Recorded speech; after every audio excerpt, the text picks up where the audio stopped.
Okay, hey there. Hey. Try to do this quick because I did it once before and I had my phone aspect ratio off and ruined the whole thing. So, take two. All right. I'm on the Verselab. Got my guitar plugged in, external input. Okay, I'm going to go to my input here button here. And I'm in mic in is off. I'm on line. Phantom switch off. External level. This I like to bring up to 127. Record source external wet. Recording measure only matters later when we do low burst tracks. Line gain. Right now I'll leave it down. You can bring it to 6 or 12 if you've got a weak signal. So for right now I will turn that off.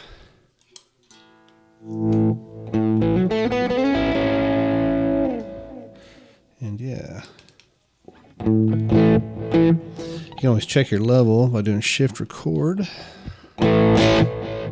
So I could actually bring it up on I'm bringing it up on my device here. You're like, what device is that? It is the Nuix Mighty Plug Pro. So, just a little Telecaster plugged into that guy. Yeah, so exiting back out here. So now we got our line in here. What I want to do is get just a basic drum beat to play over, just for the fun of it. So I'll go into my section select, pick a kit here, and preset. I'll go with, I think there's like a studio kit that I will probably use. Studio kit or jazz kit, one of those real basic. Studio kit 1 will work. And so now we got those kind of deals. I'm going to go to tempo about 110. Whoops. 110-ish would be fine.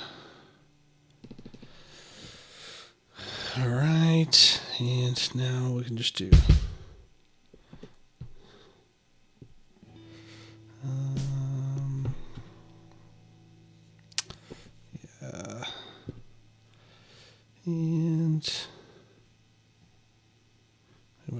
and sorry, I didn't mean to do that. What am I doing? There we go. Right, so just making a real basic thing here. Now this guy, bring it down, and sorry, I'm trying to do this with the other hand. Mute percentage on this guy. Bring it up there, ish.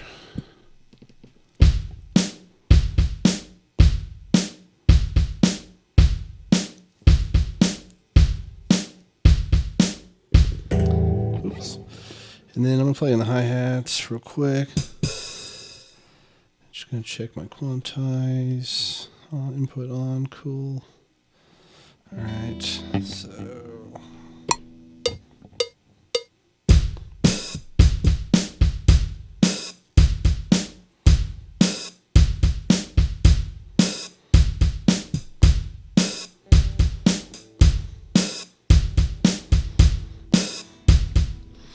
cool. Again, not trying to come up with a world-class beat here. Just something that works to play to. So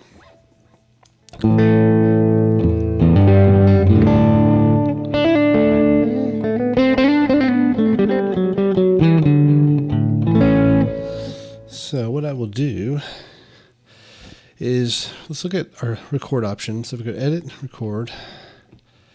Big thing you want to change here possibly is your record trigger. Now I like clock. Normally I would go with clock.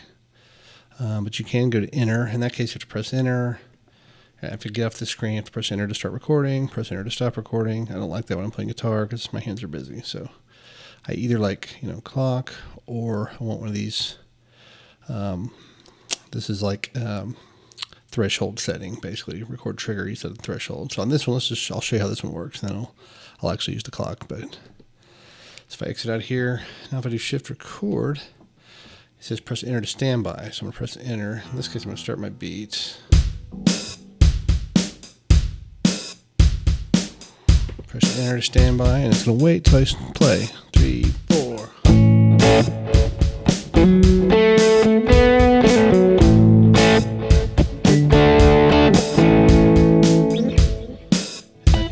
stop. If I want to hear what I played, a little preview, hit the load button.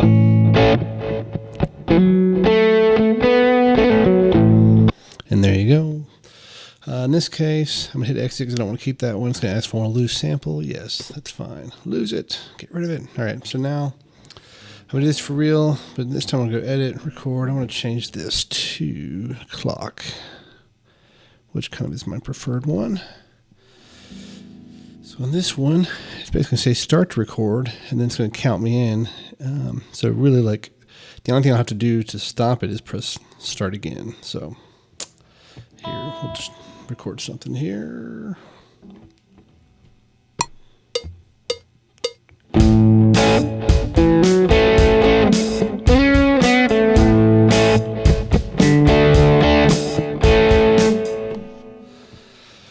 I'm going to stop it there.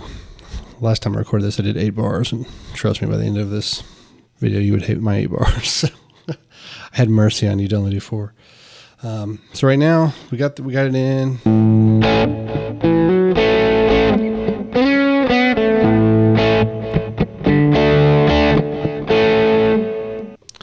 Nothing amazing. I made sure to hit stop before I hit the end of the bar, and I could go over, but yeah, you'll see what's going to happen here. Actually, you know what? I'm going to re-record that because there's a couple things you do here. You could export it to the card. You can lay it on a drum pad. If I wanted to lay it on the same pad, the same kit, I could. But I'll show you how I would normally do it. So I would like get out of here. Don't want to lose a sample. Yeah, that's fine. So what I would do first, I'd go over to here to my hi-hat track, clear that. I'm going to create a drum track. And I'll make a drum kit track. Now it doesn't really matter. It's going to be the trap kit too, the default. So that's all good and fine. Now I'm just going to leave it on this thing. I'm going to re-record that thing. So same deal. It's going to give me...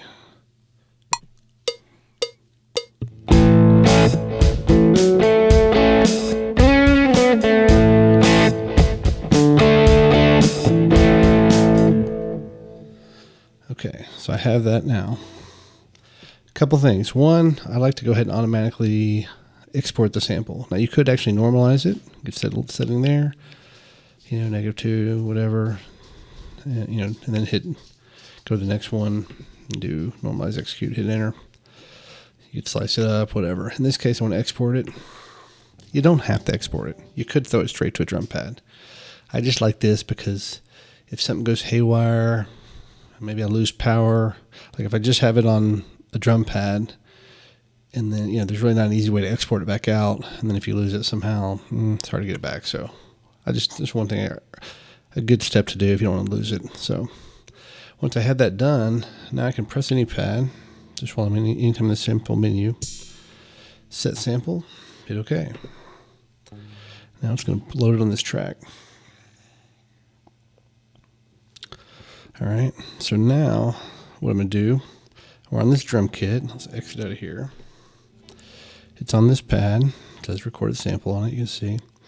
So if I do, I'm going to do copy and my measure twice to get 4 bars because that was 4 bars long. The easiest thing to do is just sequence it on the first beat. I mean, I started right at the top of the beat. So if I just do that, it should play all the way through, right?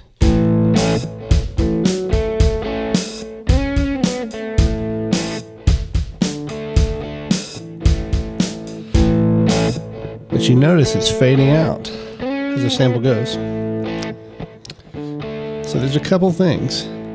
I used to think, I'll show you the way I used to think that you could fix this, but it didn't quite work on a longer sample. But if I edit in the pad itself, go to instrument edit, there's a decay offset and a release offset. I was basically maxing those out at 100 each. And it would kind of last longer on a shorter sample, but on a longer sample, I did an 8-bar sample before and it was still fading. So I realized that was not the way.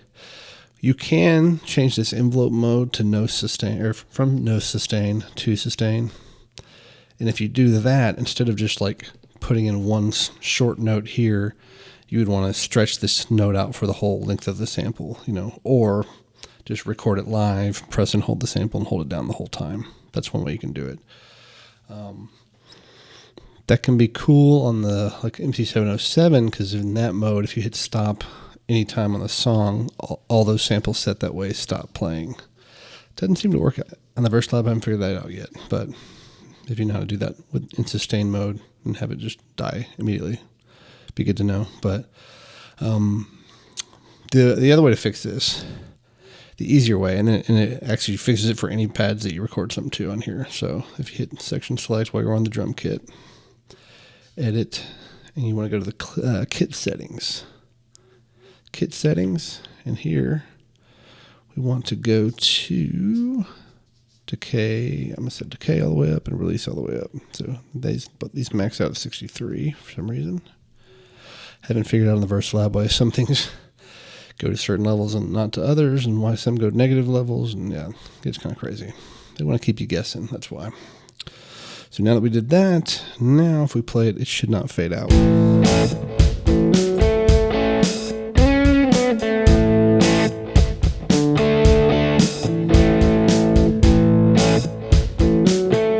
Lovely, because your rock and roll shouldn't fade out like your bank account or your romantic relationship, right?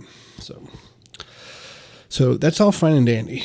I like, that's if you are playing a part where you're going to have your hands free at the end of the part, I think this is a great way to just quickly get stuff in really fast. And again, I like by using the clock mode. I mean, it plays the clips underneath it. It gives you the count in. It does everything that the looper track does, except for one important factor, and that is ending automatically at a certain point. If you record it this way, I can't tell it record 4 loops and stop. And again, that's why it doesn't matter. If I'm playing a part where my hands are going to be busy at the beginning of it, but maybe at the end I'm ringing out a chord or something like that, then this method works fine. For that kind of thing. Or if you just want to do like a one shot that isn't going to be bars long, it's just play a little lick. If you're going to do that, you could use the don't even use the clock mode. You could do the threshold mode. Just record a little. If you just want like a little sound, a little one shot. If you just wanted, well, minus the delay. Then that would help. But if I want to record something that actually cuts off at a certain point, and I want to keep playing to the end, then I need a looper track. So to do that, let's try it out. So go to my instrument. You want to do a looper track on instrument 1, instrument 2. Pick one of those. And again, clear in the track deletes the current track. Okay. And then go to looper track.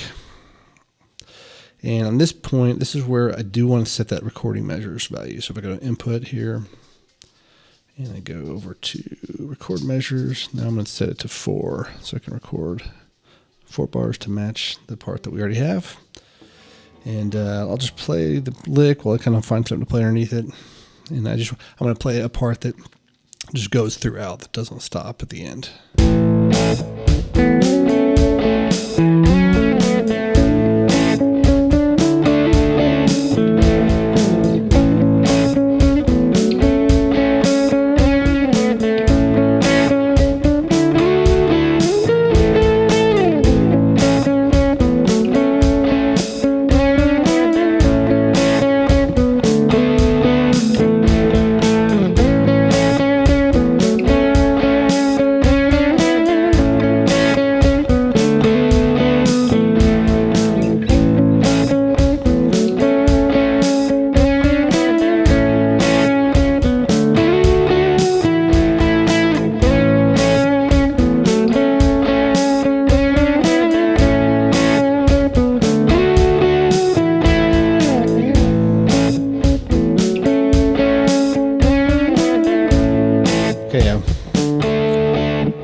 That'll work. 1, 2, 3, go.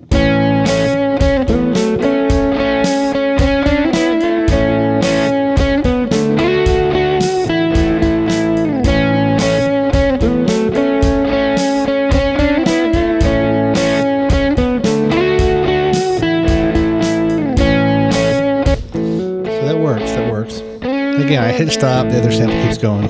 But you notice the looper stops right away. That is one nice thing about the looper tracks. So if I hit mixer, I'm going to bring this down quite a bit because it's kind of a background, a little more of a background part. So yeah.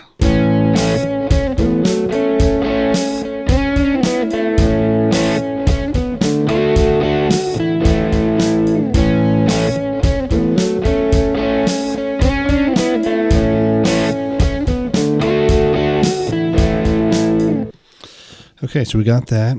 Now, let's get a bass part in here. I'm going to mute my Nuix thing, unplug it. And let's go get the bass. If I can walk. Not knock the camera too bad. Knocked it a little bit, but yeah, you know. Okay.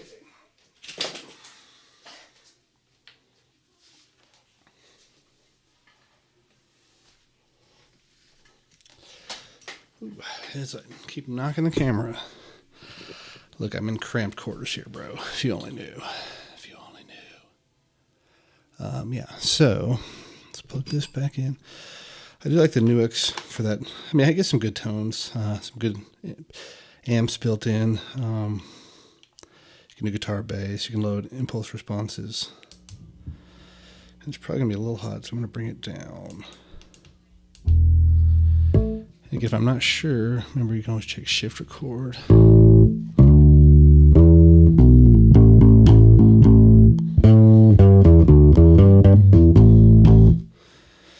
And yeah, let me bring it down one more notch.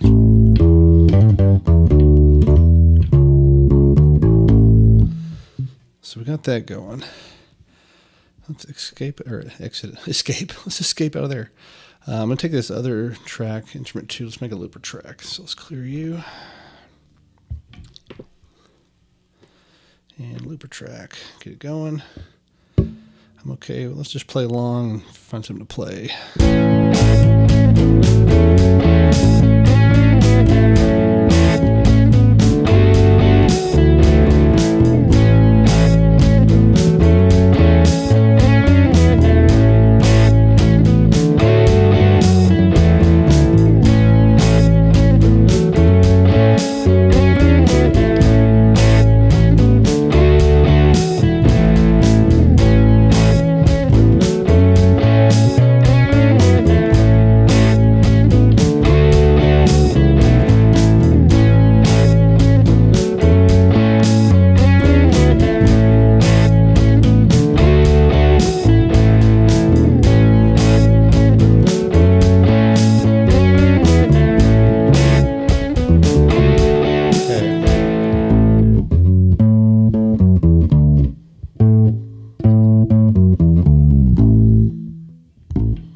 That's cool enough. Let's get it going.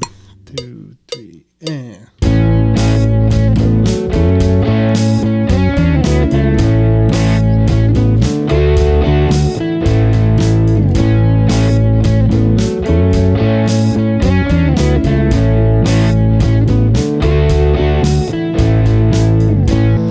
Let's say you don't like that, which I didn't love it. I can go in here to section select on my looper track.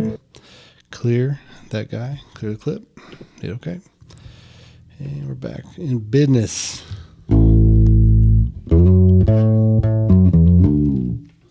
Let's see.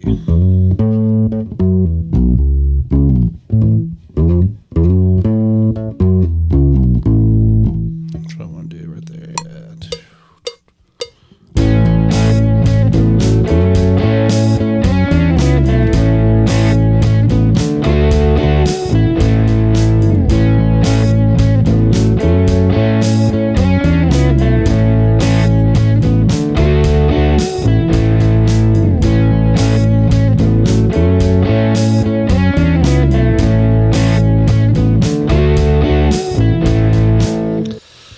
Yeah, man, so that works pretty decent. So now, let me mute this, unplug that bass again. I will try to get rid of the bass without knocking the camera 18 times. But I can't guarantee it. I can't guarantee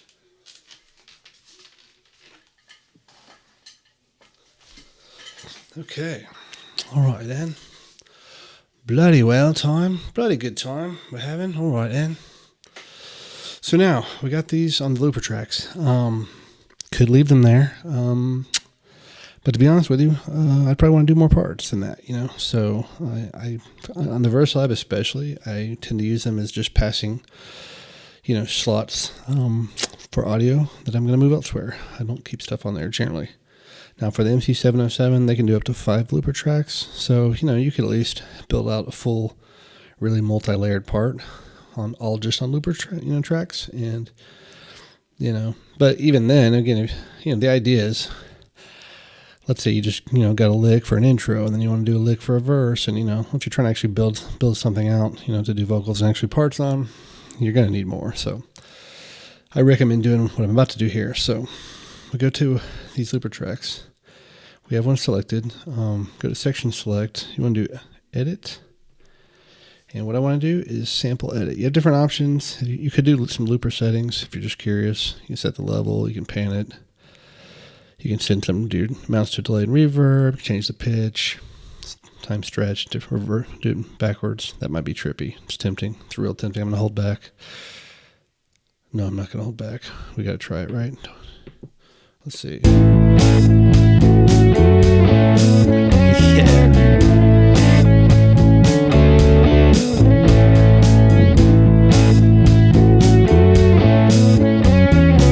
That's dope. Now, theoretically, if you wanted to, you could actually like have one in reverse. If you had the other looper track free, you could record into that one, you know, and save it off as a backward sample, because I want to say that sound. I'd say like reverse samples almost always sound cooler than you think they're going to. They may not always be practical. But anyway, I'm sorry. Got sidetracked on looper settings. What I really wanted was sample edit. And here, somewhere over the rainbow, there it is, sample edit. This gets us to that same screen we were when we originally recorded, just straight into the sampler with shift and record. Same kind of deal. And what I'm going to do here, which I have to do here, because I can't go from this looper track and go place it straight on a pad. Would be super cool if you could, but I don't know any way to do it. If you know, let me know, but I'm pretty sure you can't, because I think that's how it is on the 707 also. So you need to go to exit sample. It's going to give it a name. Notice the name. Really notice the number. Generic name, but this one's 27. Cool. So now I'm going to go to, exit out of here. I'm going to go to my other looper track. I'm going to go to edit there. Sample edit again on this guy. Same thing, export. It's going to be 28.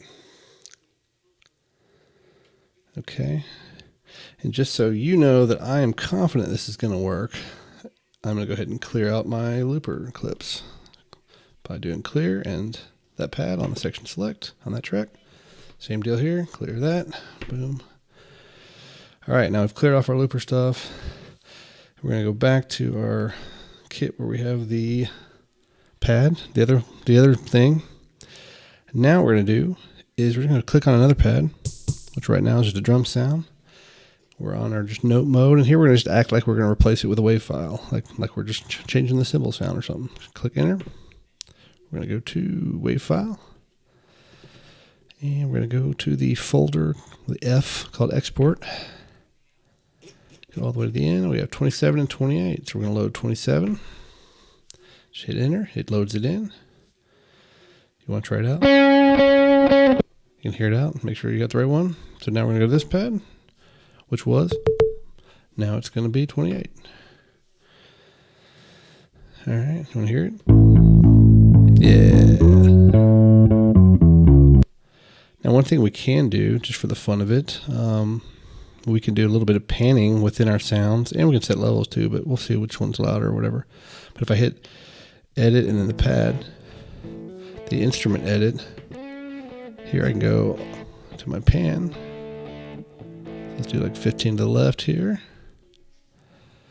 This one's going to be, we'll do 15 to the right, and then we'll leave the bass in the middle. And it might, be too loud or whatever, but we'll hear it. Actually, right now, we're not going to hear anything. If I just play, we're only going to get the one that we originally had. Right? The reason, it has a value sequenced. The others do not. So if we go to the other pads, then we can set them. Go to the other pads, we can set them to a step here. I think there's a way, I got to figure it out in the manual. I think there's a way to press the pad without it sounding. If anybody knows that tip, throw it in the comments, but I'm sure it's some key combo. It's either like shift in the pad. Maybe can we figure it out? Let's see.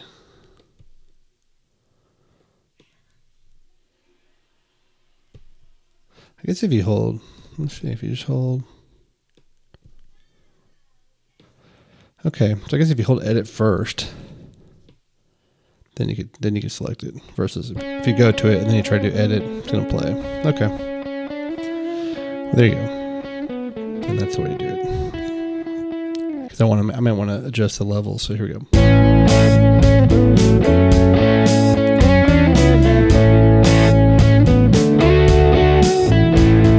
So already the little melodic line is a little too loud for me.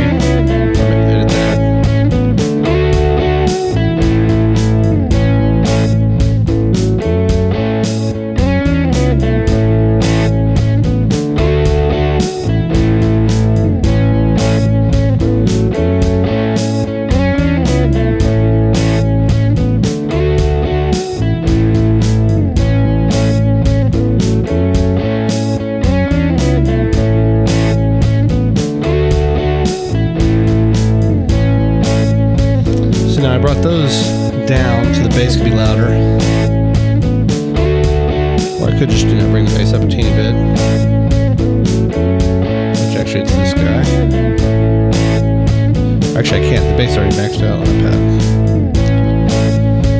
But there's another place you can do it. I'll just go to the mixer now. Bring the whole track up.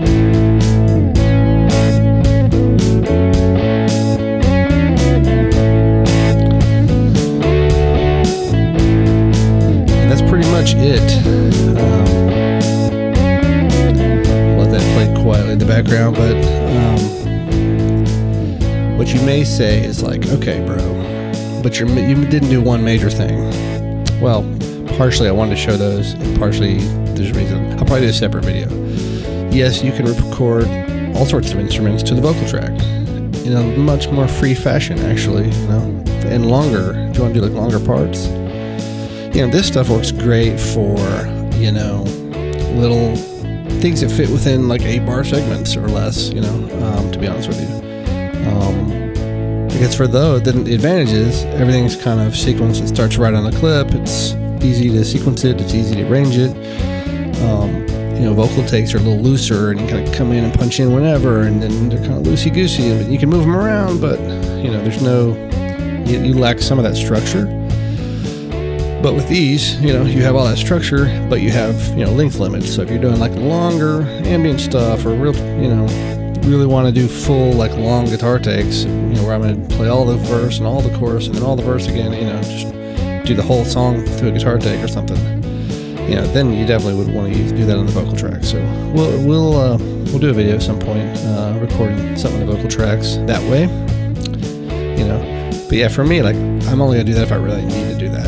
I'd like to otherwise reserve those for vocals, maybe even some just free sample playing here and there. I don't know. But I like this option, And again, for like quick samples where like the ending doesn't matter, the little shift record is probably the quickest way, but the looper is great when you want to play through the whole darn thing and you want to get just a perfect loop, And if you export them, the nice thing is you got them all exported on your card, so you could always move them to different projects. You could, bring them to your DAW, play, however you want to do. I mean, you basically made a perfect loop, Or you can bring in audio externally some other way through your phone or whatever, even through the USB or something, and record using the looper track, record a bit of audio that way, a perfect loop or something. So, there's advantages to that. So, but yeah, it's fun to mess around with. The biggest hang up for most people is figuring out how to get that fading sample to stop. So that's the main reason I wanted to show you that specifically. So that's how you stop the fading sample. And again, you got one drum kit. I mean, you could literally have, a different part for each, one of the kit. And that's just on one clip, you could have a whole different drum kit with different samples on others. And yes, you can sample to a tone track, but I rarely use that. I usually, if I'm going to sample, I usually do a drum track because I'm not trying to change the pitch by hitting a different note.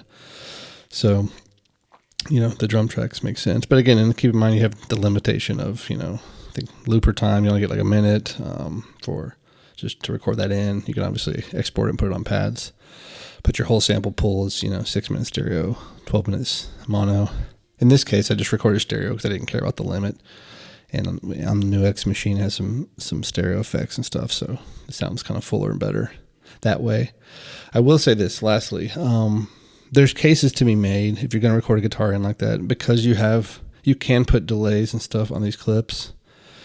In fact, I think if I do clip edit, maybe, let's sample edit. Is it instrument edit? Maybe it's in here. Or it might be, now, I might be thinking of on looper tracks alone. But there will be you do have your delay and reverb in, so, and I think the kit settings has a multi-effect that you can use also for the whole kit. But, if you dial in your delay on the Verselab, then you don't necessarily bring in, delay on your guitar. And there's an advantage of that, is that if I recorded a 4-bar clip or 8-bar clip, if I record my delay like on my multi-effects unit coming in, then when it into the clip, it's going to cut off that tail. You're going to lose that delay tail, which, can be a bummer. So instead, you can use the delay on the Verselab. So play it in dry or just without the delay anyway. I mean, a little bit of amp type reverb is fine, but leave off anything that has a long tail when you record the guitar part in, and then set on the pad of the drum kit here, or on your looper track, whatever, you can set the effect there. So that way, when it switches from this this 4 bars to that 4 bars or whatever to the next part, then the delay trail carries over. So that would be just a little tip if you're recording guitar in. Sometimes it's better to record it in drier, even if it kind of sucks to your ear, and you want to hear it with the effects. And I do believe that is part of where I think you can play it in if you change the recording mode. And I talked about it in my vocal recording video, but there's those modes of like record, source, external wet, external dry, all that stuff. I think one of those will let you record it in dry, but hear the effects. So if you want to hear the delay while you're playing, just for inspiration, but you actually want to record it in dry so you can add the effects after the fact, I think you can do that. So anyway, just some things to check out. Keep Verselabbing, have fun, bring some funky stuff in. Again, if you're looking for a little guitar amp that works great, try the New X MP Pro. Boss also has one, little Katana. They used to be the Katana Go. I forget what they're calling it now. I think Fender has one, the Fender Micro or something. I find the the New X sounds very convincing. And again, being able to load your own IRs and stuff is pretty cool. And again, I just have presets, one for guitar, one for bass. There's like up to 7 presets. But yeah, it's just nice. You can mute it, unplug it from your guitar, plug it into a bass, change your bass setting, and you're off and running. So that's convenient. Or you got the Helix Stomp. There's a little desktop size thing that has 1 trillion great sounds. Or bigger units, obviously. But yeah, it's fun. Get some gear, play with it, have fun. Keep Verselabbing. See y'all.